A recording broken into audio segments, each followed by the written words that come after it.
ጤና ይስጥልኝ የተከበራችሁ የገበያ ቢዝነስ ተከታታዮቻችን እንደምን ቆያችሁ። የኢፌዴሪ የሕዝብ ተወካዮች ምክር ቤት መጋቢት 17 ቀን 2018 ዓ.ም ጀምሮ ተግባራዊ የሚሆን የንብረት ታክስ አዋጅ ቁጥር 1365/2017 በስራ ላይ እንዲውል በፌዴራል ነጋሪት ጋዜጣ ታትሞ መውጣቱ የምናስታውሰው ጉዳይ ነው። ታዲያ አዋጁ በውስጡ ምን ጉዳዮችን ይዟል የሚሉና ሌሎች ተያያዥ ጉዳዮችን በዛሬው ፕሮግራማችን ልንዳስስ ወደናል። ለቻናላችን አዲስ የሆናችሁ ሰብስክራይብ በማድረግ ቤተሰብ እንድትሆኑን እየጋበዝኩ በቀጥታ ለዛሬ ወደ መረጥኩት ጉዳይ አልፋለሁ።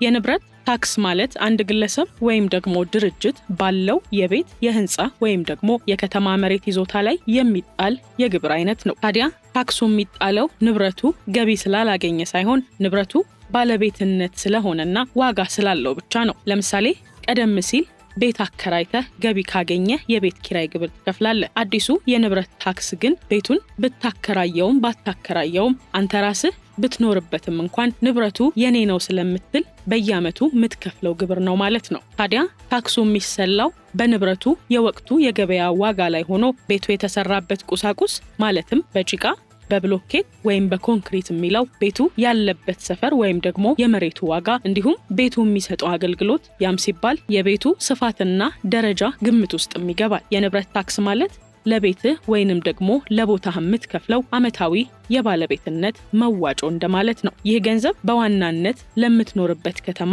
ወይም ደግሞ ቀበሌ እድገት የሚውል የገቢ ምንጭ ነው ሲባልም ነው በንብረት ታክስ አዋጁ ላይ የተገለጸው። ይህ አዋጅ በአይነቱ ለየት ያለና የጣራና የግድግዳ በሚል የሚሰበሰበውን ታክስ የሚተካ ሳይሆን በራሱ ማንኛውም በአዋጅ ውስጥ የተቀመጠውንና ወደፊት በደንብና በመመሪያ በሚወሰነው መሰረት ንብረት ያለው ሰውና ድርጅት ካለው የሊዝ ይዞታ መብት፣ የነባር ይዞታ መጠቀሚያ መብት፣ ህንፃና ወይም ደግሞ በቦታ ላይ የተደረገ ማሻሻያ ጋር ተያይዞ የሚከፈል የታክስ አይነት ነው። ይህ አዋጅ ለምን አስፈለገ የሚለውን ስንመለከት ዋናው ግቡ የመንግስት ገቢን በማሳደግ የተሻሉ መሰረተ ልማቶችን እንደ መንገድ፣ መብራት፣ ውሃ ለማቅረብና የሀብት ክፍፍልን ለማጥበብ ነውም ተብሏል። ከዚህ ቀደም ከቤት ኪራይ ወይም ደግሞ ከትርፍ ብቻ ይወሰድ የነበረው ግብር አሁን ወደ ንብረት ባለቤትነት ተሸጋግሯል። የንብረት ታክሱን ለመጣል የንብረቱ የገበያ ዋጋ ከግምት የሚገባ ሲሆን ይህንንም ለመወሰን የተመሳሳይ ህንፃዎችን የመሸጫ ዋጋ፣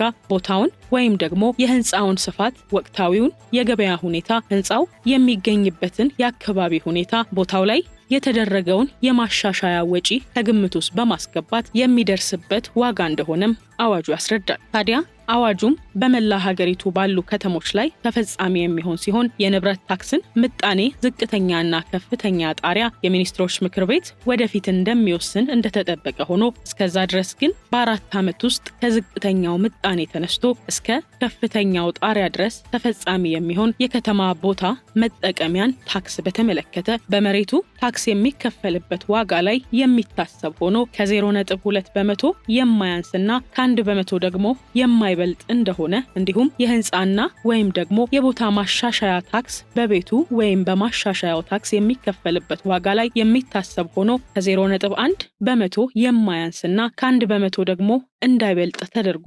ስለመዘጋጀቱም ነው የተገለጸው። የንብረት ታክስ እንዲከፈል የተወሰነበት ሰው በታክሱ ላይ ቅሬታ ያለው ከሆነ በአዋጁ መሰረት ለሚቋቋሙ የታክስ ቅሬታ አቅራቢ ኮሚቴ የታክስ ውሳኔው በደረሰው ወይንም ደግሞ የጥቅል ዋጋ ግምት ቅጂ ከደረሰው ቀን ጀምሮ በሚቆጠረው 21 ቀናት ውስጥ አቤቱታውን በጽሁፍ ማቅረብም ይጠበቅበታል ተብሏል። የዚህ ቅሬታ አጣሪ ኮሚቴ በወሰነው ውሳኔ ላይ ደግሞ በድጋሚ ቅሬታ ያለው ሰው ቅሬታውን ለንብረት ታክስ ይግባኝ ጉባኤ የማቅረብ መብት እንዳለውም ተደንግጓል። በሌላ በኩል ይግባኙንም ለጉባኤው ለማቅረብ አዋጁ ክርክሩ የሚመለከተው ታክስ መጠን ወይም ደግሞ ወለድና መቀጫን ሳይጨምር 50 በመቶ ለታክስ ባለስልጣን መስሪያ ቤቱ በመያዣነት ገቢ የማድረግ ግዴታ ያለበት ስለመሆኑና ይህም የታክስ ቅሬታ አጣሪ ኮሚቴው ውሳኔ በሰጠና ለተገልጋዩ በደረሰው በ30 ቀናት ውስጥ የማቅረብ መብትን ይሰጣል። የንብረት ታክስ ይግባኝ ጉባኤው በወሰነው ውሳኔ ላይ በድጋሚ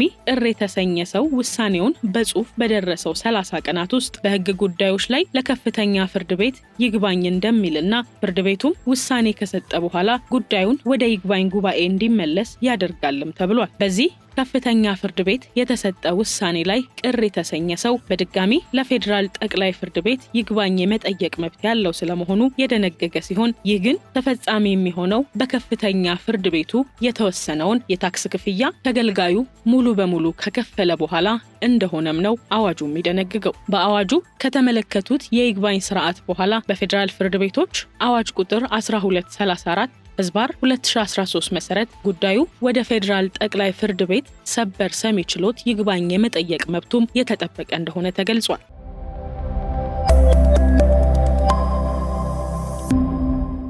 ከዚህ አዋጅ አፈጻጸም ጋር ተያይዞ መታየት ያለባቸው ሁለት ጉዳዮች ደግሞ አሉ። አንደኛው የንብረቱን የገበያ ዋጋ ለመተመን ሲባል ወደፊት ራሱን የቻለ መመሪያ ሊወጣለትና ግልጽ የሆነ የአሰራር ስርዓት ሊበጅለት ይገባል። ሁለተኛው ደግሞ በህገ መንግስቱ የተቀመጠውን የይግባኝ መብት አፈጻጸምን የሚመለከት ሲሆን አዋጁ ሰፋ ያለ የይግባኝ ስርዓት የዘረጋ ሲሆን በድጋሚ ይህንን ስርዓት ገደባ በጅቶለታልም ማለት ይቻላል። ይህም ማለት በአንድ በኩል በከፍተኛው ፍርድ ቤት የተሰጠውን ውሳኔ የታክስ ሙሉ ክፍያ ተገልጋዩ መክፈል ካልቻለ ወደ ጠቅላይ ፍርድ ቤት ይግባኝ መጠየቅ አይችልም። በሌላ በኩል ለከፍተኛ ፍርድ ቤቱ የሚቀርበው ጉዳይ የህግ ስህተት መነሻን በማድረግ መቅረብ እንዳለበት የሚደነግግ ሲሆን ይህ ደግሞ በፍሬ ነገርና በማስረጃ ምዘና ላይ የሚነሱ ቅሬታዎችን በመገደብ የይግባኝ መብትን እንዳያጣብብ ያሰጋል። በሌላ በኩል የከፍተኛ ፍርድ ቤት ውሳኔ ከሰጠ በኋላ ጉዳዩን ወደ ይግባኝ ጉባኤ ይመልሳል ሲልም አዋጁ አስፍሯል። በአጠቃላይ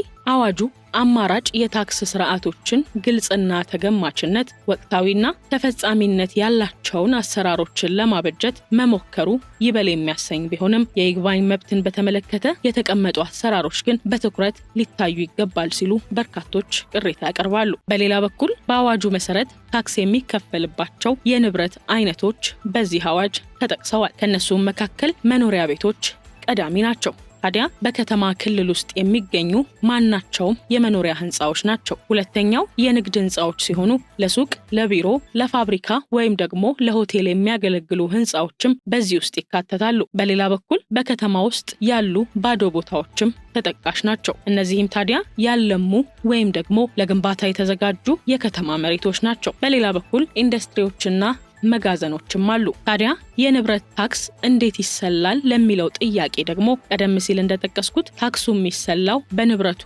የወቅቱ የገበያ ሁኔታ ላይ ተመስርቶ ነው። የንብረት ግምቱ ሲታይ መንግስት ባወጣው መስፈርት መሰረት የቤቱ ወይም ደግሞ የቦታው ዋጋ ይገመታል። ተፈጻሚ የሚሆነው ተመን ደግሞ እንደ ንብረቱ አይነት ለምሳሌ ለመኖሪያ ወይም ለንግድ የተለያየ ፐርሰንት ሊኖረው ይችላል። በሌላ በኩል ለአነስተኛ ገቢ ላላቸው ወይንም ደግሞ ለተወሰኑ የማህበራዊ ክፍሎች መንግስት ከታክስ ነፃ የሚሆንባቸው ገደቦች ሊያስቀምጥ ይችላል የሚሉ ግምቶችም አሉ። የዚህን የንብረት አዋጅ አዎንታዊና አሉታዊ ጎን እንመልከት። አዎንታዊ ጎኖቹን ስናይ የመሰረተ ልማት ግንባታን ብናይ አካባቢው ንብረት የሚሰበሰበው ግብር በዚያው አካባቢ ለሚሰሩ መንገዶችና አገልግሎቶች ይውላል። የመሬት ግምት መረጋጋትም ደግሞ መሬት አጥሮ ለትርፍ ብቻ የሚያስቀምጡ ሰዎችን በማሳደድ መሬት ለልማት እንዲውልም ትልቅ አስተዋጽኦን ያበረክታል። ከፍትሃዊነት ረገድም ቢሆን ከፍተኛ ሀብት ያላቸው ሰዎች ለሀገር ግንባታ የበኩላቸውን አስተዋጽኦ እንዲያደርጉም ያስችላል። ሌላኛው አሉታዊ ጎኑ ሲሆን በዚህ ዘርፍ የኑሮ ውድነቱን ብናይ የቤት አከራዮች የታክስ ወጪውን ወደ ተከራይ በማስተላለፍ የቤት ኪራይ ሊጨምር ይችላል የሚል ስጋትም አለ። የግምት ስህተትንም ብናይ የቤቶቹ ዋጋ በትክክል ካልተገመቱ ለባለቤቶቹ አላስፈላጊ ጫናን ሊፈጥሩ ይችላሉ። የገንዘብ ፍሰት ችግርም ቢሆን ንብረት ኖሯቸው ነገር ግን በእጃቸው ላይ ምንም አይነት ጥሬ ገንዘብ የሌላቸው ሰዎች ለምሳሌ ጡረተኞችን ብናይ ታክሱን ለመክፈል ሊቸገሩ ይችላሉ። ታዲያ በአዋጁ ከተጠቀሱ ምክንያቶች መካከል ለንብረት ባለቤቶች የተሰጡ መብቶችና ግዴታዎችም ይገኙበታል። የማስመዝገብ ግዴታን ብናይ እያንዳንዱ ባለቤት ንብረቱን በትክክል የማሳወቅና ሰነዶቹን የማደራጀት ግዴታ አለበት። የይግባኝ መብትም ቢሆን የተጣለው ግብር አግባብ አይደለም ብለው ካሰቡ በሕጉ በተቀመጠው ጊዜ ውስጥ ለታክስ ይግባኝ ሰሚ ጉባኤ አቤቱታ ማቅረብ ይቻላል። በሌላ በኩል ለአረንጓዴ ልማት፣ ለታሪካዊ ቅርሶች ወይም ደግሞ ለሕዝብ አገልግሎት ለሚውሉ ንብረቶች ልዩ ቅናሽ ወይም ደግሞ ነፃ መብት ሊኖር ይችላል የሚል እምነትም አለ። በሌላ በኩል ይህ የንብረት ታክስ አዋጅ ከሌሎች ታክሶች በምን ይለያል የሚለውን እንመልከት።